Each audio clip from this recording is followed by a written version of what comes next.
Dans le froid glacial et le vent cinglant, sur les roulis d'un bateau déchaîné en pleine tempête hostile au large de côtes lointaines. Cette ambiance, c'est ce qu'évoque la musique du premier EP de Hoole, groupe de black metal français d'inspiration maritime. Ici, pas de blouson de cuir et de bracelets à pic, mais plutôt des bottes, des marinières et des cirés.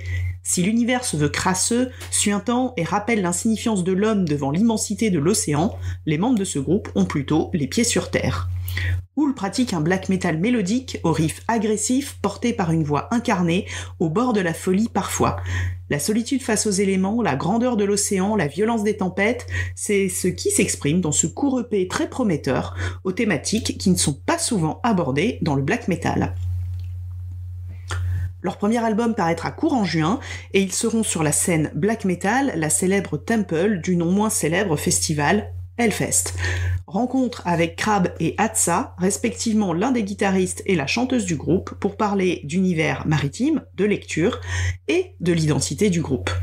Je rappelle que Pucalichou, c'est un podcast faisant partie du label Podcut, lien et infos dans la bio, lien dans la bio aussi pour le bandcamp du groupe et le bandcamp de son label, Les Acteurs de l'Ombre. Merci à Hoole pour l'habillage sonore de l'épisode. Bonsoir Atsa, bonsoir Crab. Alors est-ce que vous pouvez, avant qu'on parle un petit peu plus de l'univers, des paroles, etc. de Hoole, présenter un petit peu le groupe, le concept, et pourquoi du black metal plutôt maritime? Quand je suis arrivé à Paris, en fait, je suis brestois, et quand je suis arrivé à Paris, j'avais un peu une volonté de retourner, de faire un projet artistique qui me rappellerait l'endroit d'où je venais, mon enfance, ma jeunesse, etc., etc. Et quand on vient de Brest, on va dire que l'océan joue une grosse part dans les choses du quotidien. Donc c'est venu assez naturellement. J'ai voulu créer quelque chose qui musicalement me parlerait à titre personnel. Donc j'ai créé Hoole. Bon, certes, c'est du black metal. On va pas dire que ça représente ce que j'ai vécu quand j'étais plus jeune, évidemment. En tout cas, le thème maritime partait d'une volonté de retourner à mes racines, on va dire. Donc voilà, j'ai commencé à écrire quelques morceaux à la fin de l'année 2018. Et puis après, au fur et à mesure, on s'est tous rencontrés avec les musiciens du line-up actuel. Et depuis, c'est vraiment plus devenu... On a gardé la thématique de l'océan, des marins, etc. Mais c'est devenu un projet beaucoup plus collaboratif avec vraiment des interventions et de la composition, que ce soit des paroles ou des instruments, de la part de toutes les personnes qui font partie du groupe désormais. Comment est-ce que tu as un peu casté le groupe Alors en fait, quand je suis arrivé à Paris, je connaissais pas grand-chose au métal, pas beaucoup de musiciens et pas grand monde en fait en général. Donc j'avais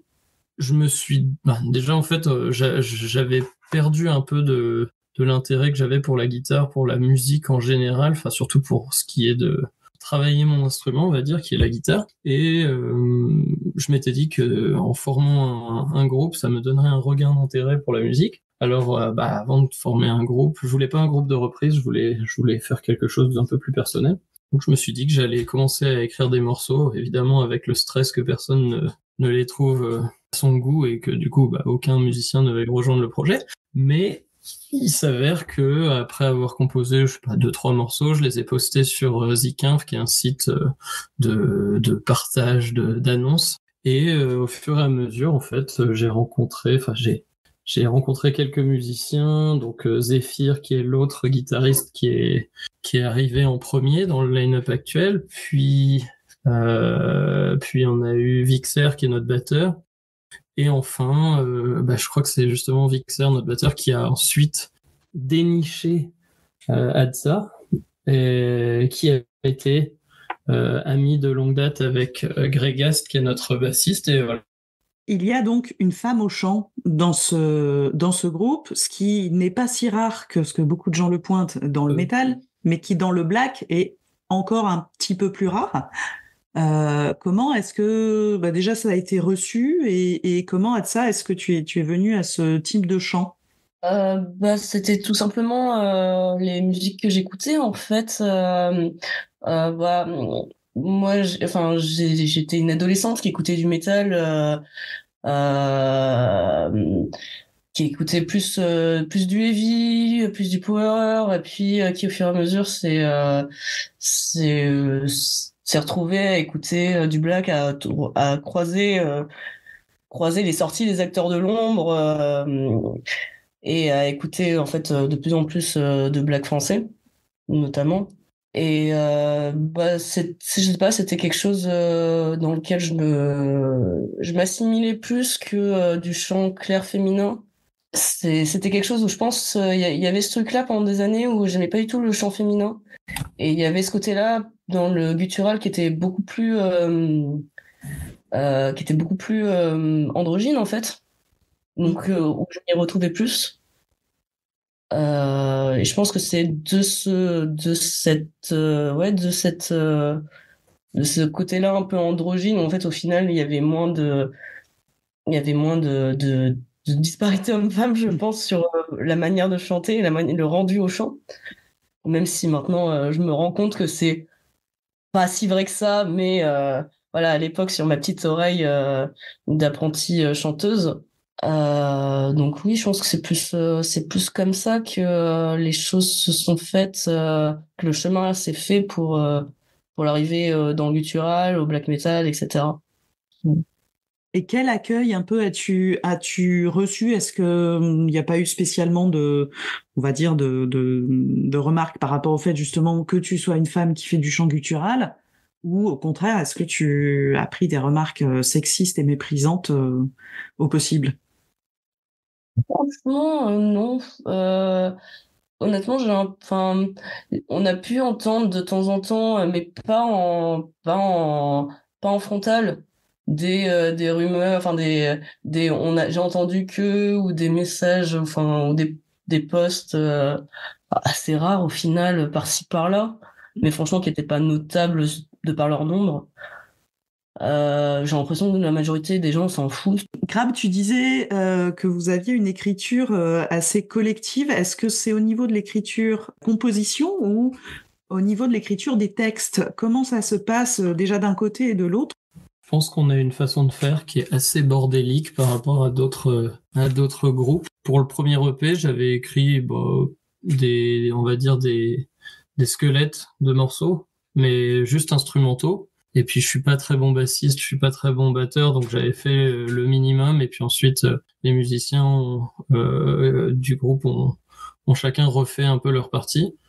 Et après, en fait, on dissèque les morceaux tous ensemble et puis on les rapièce de manière à avoir quelque chose qui nous plaît plus que, on va dire, le squelette initial. Ça permet d'obtenir un rendu final qui est généralement meilleur puisqu'il y a l'expertise de tout le monde dans chaque morceau. Pour ce qui est des paroles, en fait, on est trois à avoir écrit des textes pour l'instant.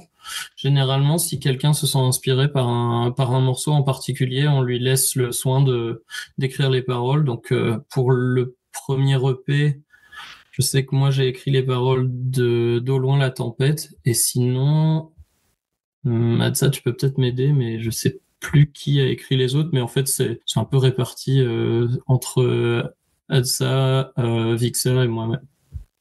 Vixer avait écrit les paroles du Continent et de Sous l'Astre Noir, et moi c'était La Dernière Traversée. Et là, sur le futur album, on a toujours un petit peu la même manière de faire. Il y a des idées qui naissent, on va dire, aux guitares, surtout de Grégas, donc notre bassiste, et de moi. On fait pareil, on continue à faire des sortes de squelettes de morceaux qu'on propose aux autres, puis après chacun y amène sa patte. Je pense par contre que là, sur le futur album, Adsa prend plus de confiance et plus on va dire, de poids au niveau de l'écriture des textes, puisqu'en fait, il y a une certaine patte qui commence à naître chez elle pour l'écriture des textes. Donc c'est bien de voir aussi que chacun s'approprie un petit peu son rôle. Et justement, qu'est-ce qui déclenche, on va dire, une envie d'écriture de texte? Il y a un côté très lyrique dans certains morceaux. On sent vraiment le côté l'homme face aux éléments. Qu'est-ce qui vous inspire en termes d'influence littéraire, etc.? Alors, je suis pas une très grande, enfin c'est un grand dame, je suis pas une très grande lectrice. Malheureusement, j'ai pas une très grosse culture littéraire. Là où j'étais plus inspirée sur, du coup, c'était le texte de Dernière Traversée. Ce qui m'inspirait le plus à ces moments-là, c'était plus que des références littéraires, c'était des références musicales. Mhm. J'avais été pas mal inspirée par le groupe Hetz, en fait, avec un peu ce côté-là où je voulais amener ce côté un peu spleen et un côté un peu black metal, un peu DSBM. Moi, ça a été plus mon inspiration personnelle, elle est plus de ce côté-là. Oui, mais c'est en fait une inspiration plus d'univers musicaux et qui déclenche une envie d'écrire sans aller, pour prendre un gros cliché en termes de littérature maritime, piocher vers Moby Dick ou des choses comme ça. Bah, pour ça qui me fait rire, parce que justement, je m'étais un peu fait ce reproche-là, en fait. Je m'étais fait un peu ce reproche-là à la suite de l'écriture de l'EP. Et donc, justement, je m'étais mis à lire notamment Moby Dick pour l'album. Justement, il y a un morceau qui est directement inspiré, justement, justement de ce livre-là.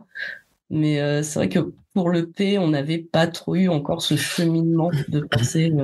C'est amusant parce à l'écoute moi, de l'EP, j'ai retrouvé ce côté un peu épique et un peu désespéré qu'on peut retrouver donc notamment dans Moby Dick, mais dans d'autres récits de marins ou même de contes et légendes qui mettent en scène des marins, de côté un peu désespéré face aux éléments et en même temps aussi d'apaisement, puisqu'il n'y a pas que des morceaux brutaux ou un peu énervés. Tu citais l'influence DSBM, qui pour les profanes, c'est le dépressif suicidal black metal, qui est donc plus lent. Ça se ressent clairement dans les textes, j'ai trouvé, de l'EP. Alors, moi, j'ai pas écrit beaucoup de textes, mais c'est sûr que bon, bah, je lis moins qu'il y a quelques années, puisque j'avais fait une prépa littéraire. Et donc forcément, c'était presque du gavage, on va dire, au niveau des livres. Donc j'en avais lu beaucoup, beaucoup. Et après, je me suis plus recentré sur ce qui me plaisait. Mais c'est vrai que bah, on parlait de livres qui ont un thème maritime, marin. Moi, c'est vrai que bah, comme ça, je pense à il y avait une amie de ma mère qui était libraire qui me conseillait souvent des livres. Donc j'ai lu je sais pas moi, Lord Jim, Martin Eden, des choses comme ça, avec un espèce d'anti-héros qui évolue toujours un peu sur l'eau, qui part en mission sur des grands navires, des choses comme ça. Mais oui, il y avait plutôt le côté un peu désespéré, pas quelque chose de glorieux ou de justement d'héroïque, mais plutôt tout l'inverse. Et quand j'écris des textes, là sur l'album notamment, j'aime bien ce côté un peu crasseux des choses. C'est rien comme même tout ce qui est Zola, des choses qui font presque maladives. On a essayé de retranscrire un peu ça, je pense plus enfin, les futurs morceaux de l'album. Donc malheureusement, comme il n'est pas encore sorti, on peut pas vraiment en dire plus. Mais c'est vrai que là, il va y avoir je pense une transition par rapport à l'EP où enfin, parlait beaucoup des éléments et là on va se recentrer un peu plus sur l'homme et enfin le marin on va dire et forcément justement ce que je disais et ce que ça disait quelque chose qui est pas forcément voilà très noble ou très beau mais plutôt justement assez sale crasseux pauvre, enfin tout ce qui va bien dans le black metal finalement. Au niveau donc, Hatsa, tu citais Hetz en inspiration musicale. Quelles sont vos autres inspirations, que ce soit d'autres groupes, mais aussi en termes de cinéma, de peinture, de photos, qui vont nourrir, on va dire, votre imagerie et aussi les visuels du groupe? Oh bah en termes de visuel sur scène, on va pas se mentir, on a un peu tapé dans les clichés, hein. On a pris la marinière, Ouais. les bottes aigles, les gros cirés. Bah, On a... après, ouais, je cherche le nom de ce film depuis tout à l'heure, mais oui, voilà, c'est ça. C'est en... en visuel, il y avait quand même pas mal des images qui étaient ressorties du film. On s'inspirait du visuel du film de Lighthouse. Et même un peu vos tenues, justement ce côté un peu crasseux, tu disais Crab, où l'ambiance est assez poisseuse. C'est ça que vous essayez un peu de rendre. Oui. Quand on voit maintenant désormais les tenues de scène, c'est vraiment ça. Le but, c'est d'avoir l'air le plus, ouais, presque le plus sale possible, mais en rapport avec toujours avec l'océan et l'univers maritime. Donc en fait, ouais, on a une tenue un peu, on va dire un peu stéréotypée, mais vraiment cradossée au possible, quoi. C'est stéréotypé pour du marin, mais pour le coup, pour du black metal, on est loin du côté cuir, blouson de cuir, pique, maquillage, corpse paint. Et on est dans le black à capuche quand même, moi. Oui. Ah, vous avez des capuches, c'est vrai. Ouais. C'est validé black metal, on a des capuches. Des bottes aigles, mais des capuches. C'est ça. On a d'ailleurs eu, ça m'avait fait rire, ça, on avait eu des réflexions quand on avait sorti nos visuels officiels, enfin nos photos officielles promo. On avait eu pas mal de réflexions disant enfin une utilisation cohérente des capuches sur scène avec ce côté tiré de pluie, tempête. Ça m'avait fait rire comme réaction du public. Au début, il y avait quelques personnes qui n'étaient pas forcément convaincues, je pense, par les sirènes, mais au fur et à mesure, ça Ça s'est imposé. a fait son petit, oui, voilà, ça a fait son petit bonhomme de chemin. Maintenant, tout le monde trouve ça presque normal et les gens certains viennent en marinière à nos concerts, donc tout va bien. Alors, vous avez tous les deux parlé d'un album qui sans doute va sortir bientôt. Est-ce que vous avez une date et sans spoiler ni rien révéler de confidentiel, quelques éléments à donner dessus? Cet album, sa date de sortie est prévue le 3 juin. Comme Crab a pu le dire un peu plus tôt dans l'interview, il est plus axé vers l'humain. Il est plus axé, on avait déjà ces prémices-là dans l'EP, et on a eu tendance à s'affirmer dessus sur l'album. Les paroles sont plus axées vers l'humain, vis-à-vis de la mer. Donc c'est un album au final, même si on traite de la mer, c'est en fait au final un album qui est très au niveau des sujets abordés, qui est très terrestre, qui est très, on va dire, portuaire. Voilà, on a eu tendance à s'affirmer sur ce côté-là un peu humain désemparé, la mer, tout ce qu'elle peut apporter, ou enlever un peu à l'homme et aux vies qui l'entourent. Oui, c'est quelque chose de plus tragique, concrètement tragique. On peut dire, il y avait que sur l'EP qui était plus, on sentait sur certaines chansons un côté un peu grandiloquent, très effectivement d'éléments. Là, c'est plus la fragilité humaine et tout ce qu'un humain peut perdre aussi face à la mer. Bah totalement. Déjà, c'est un album qui va être beaucoup moins lyrique au niveau que ce soit au niveau du style d'écriture que dans les termes, dans les sujets abordés. C'est un album qui va être beaucoup moins lyrique et beaucoup plus, je sais pas quel terme employer. Crasseux, vraiment, encore une fois. Il aime Ça bien va. ce star. Hein. Oui, mais c'est ça, ça va. Autant, je pense que l'EP était tragique, on va dire, plus tragique dans la composition instrumentale et assez épique peut-être dans les textes. Et là, on va plutôt faire un retournement de situation et ça va devenir un peu l'inverse. La musique devient plus épique, je pense, dans cet album, mais les textes bien plus tragiques et vraiment, il y a un côté sale, un côté presque un peu, il y a de l'argot si on veut, il y a du langage, on va dire plus brut. Donc, mais oui, le but, c'est plus de justement de personnifier un petit peu justement les personnages qu'on incarne, enfin, de représenter dans les textes les personnages qu'on incarne sur scène. Nous, on aime penser que c'est un album fait pour du live, qui est fait pour être joué. Et je pense qu'en plus, ouais, beaucoup des textes d'Adsa iront vraiment bien avec le personnage qu'elle incarne sur scène, qu'on appelle nous la folle. Ça a du sens, ouais, selon moi. Il y a un côté, effectivement, tu dis personnage incarné, très théâtral aussi dans le black metal, alors qui est souvent pris très au sérieux. Comment est-ce que vous avez un peu créé vos personnages de scène, justement?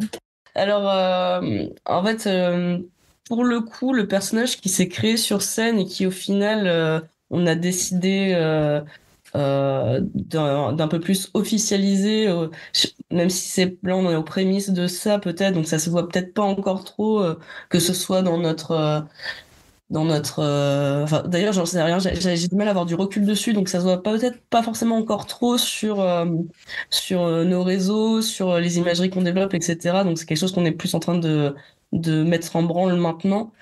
Il y a eu effectivement ce côté-là où en fait sur scène j'avais décidé un peu de jouer d'être habité en fait pour avoir c'est pour avoir un jeu de scène à présenter au public. En fait ça a démarré assez bêtement en me disant, eh bien je suis sur scène, maintenant il faut que je fasse quelque chose de cohérent avec notre musique qui puisse en fait qui puisse retranscrire notre musique au niveau de ma gestuelle.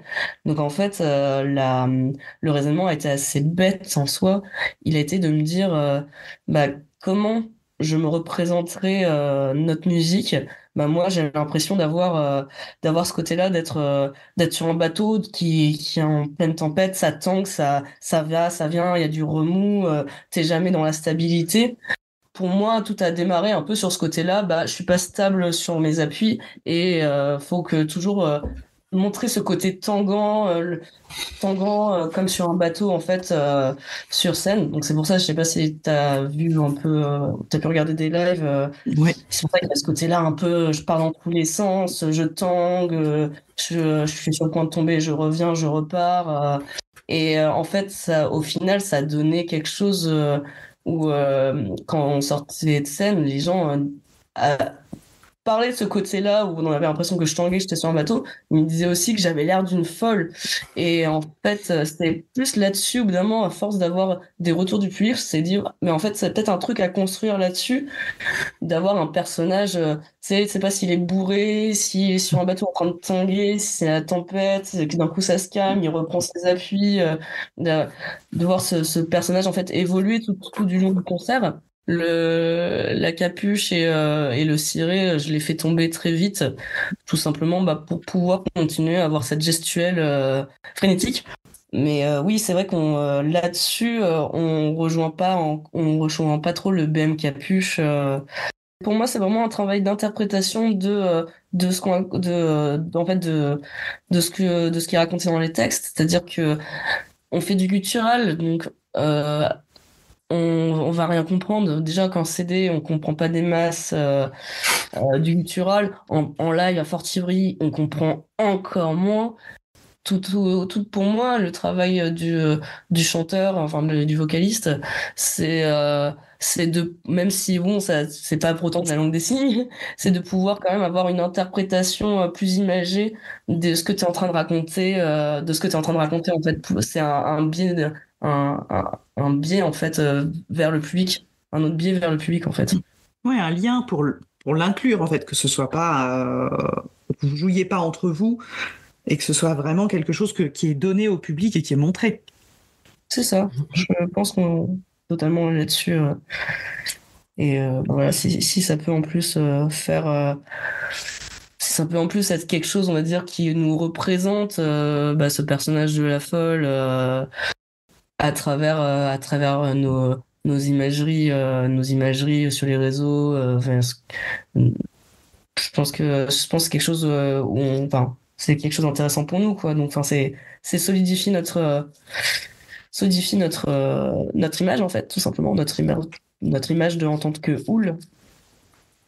Et pour finir, vous êtes programmé au Hellfest 2024. Comment ça s'est passé d'être programmé et qu'est-ce que ça représente pour Hoole? Oh bah on va pas se mentir, hein, c'est assez plaisant. On était en train d'enregistrer l'album, on était en train de faire une écoute avec Cédric, l'ingé son qui a de DNA Studio, qui a enregistré notre album et notre EP. Et en fait, le dernier jour, quand on écoutait ça, on a eu la confirmation de la part de Simon de chez Eclosion Booking qui s'occupe de nous trouver des dates qu'on avait été confirmées et qu'on allait ouvrir sur la Temple le vendredi. Donc forcément, on sait pas trop. Apparemment, donc la programmatrice du Hellfest aime beaucoup ce qu'on fait. C'est une chance, hein, on va pas se mentir, et c'est une très grosse étape, je pense, dans une carrière de musicien, surtout dans le métal. Le Hellfest, c'est le seul festival que tout le monde, que ce soit un festival de métal, que tout le monde connaît en France. C'est-à-dire, même si t'es pas dans le milieu métal, quasiment tout le monde connaît le Hellfest, sait que c'est un très gros truc. Et c'est pas rien que pour ça, il y avait ce côté-là où ça te donne une notoriété de dire que t'as pu jouer au Hellfest, ça t'assoit un peu une certaine notoriété en tant que groupe sérieux, en fait. Et à partir du moment où le nom du Hellfest est lâché, ça prend une toute autre ampleur, c'est vrai. Ce qui me fait peur, c'est que ça arrive aussi très très tôt. Ouais. Et j'ai pas envie que qu'on atteigne le sommet de ce qu'on peut faire aussitôt dans la carrière, ou dans l'histoire du groupe. Donc il faut voir ça comme une première grosse étape. Voilà, c'est ce que j'essaye de me dire maintenant pour moins stresser. Il faut se dire que quand on va y jouer, il faut être digne des organisateurs, des autres groupes, des groupes qui n'ont pas pu y jouer, de nous-mêmes, du public, de tout le monde. Donc forcément, en tant que musicien, pour un événement musical, c'est une grosse responsabilité. Donc, une grosse pression. Aussi. Mais c'est pas grave, si on se vomit dessus, on aura déjà les marinières bien crades, donc personne n'y verra rien. Il y avait aussi, je voulais ajouter, tu les as pas cités, quand tu nous as demandé comment on avait fait pour jouer aussi, pour jouer en fait au Hellfest. Mine de rien, les acteurs de l'ombre, les acteurs de l'ombre qui est notre label, chaque année ont toujours au moins 2 groupes de leur roster de programmer au Hellfest. Donc vis-à-vis du Hellfest, c'est quand même une institution de faire jouer des groupes locaux, parce que le label est installé à Nantes. Donc Nantes Clisson, c'est à côté. Donc c'est quand même une institution pour eux, de faire jouer des groupes qui sont rattachés à Nantes. Puis après, ça s'est un peu enchaîné, quoi. Ça a fait grand pas, plus grand pas, plus grand pas. C'est ça. Et maintenant, il faut voir jusqu'où on peut continuer à faire des grands pas. C'est une vraie belle aventure. Puis en plus, dans le groupe, on s'entend tous vraiment très bien. Donc en fait, c'est chouette de vivre ça tous ensemble. Bon, c'est vraiment pas très black metal ce que je dis, mais bon.